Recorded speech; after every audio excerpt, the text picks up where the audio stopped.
Alright guys, today we're doing a review of these Kashi. These are 7 grain. They're like those Nutri-Grain bars, but the Kashi version. So if you look here, it's got 3 grams of fiber, whole grains. We're going to do a quick taste test. Here's the ingredients. That's in French. This is where it is. If you guys want to read it, pause the video. And the nutrient panel is in the back here. If you want to read that, pause the video as well. Alright, let's open this up. Okay, so that's what it looks like. These are on sale, so there it is. Let's do a quick taste test.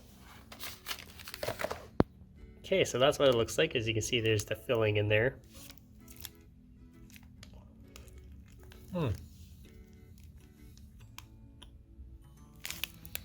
So they're really soft.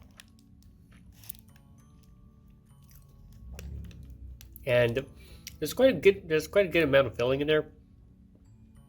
Definitely a strawberry comes through. It is sweet, but not overly sweet. It's probably a little bit better than not as sugary as the Nutri-Grain bars, and you can really tell the grains that are in there because it's kind of dry. But it's actually pretty good. Yeah, definitely check it out, guys. If you have any questions, comments, post below. Subscribe to the channel.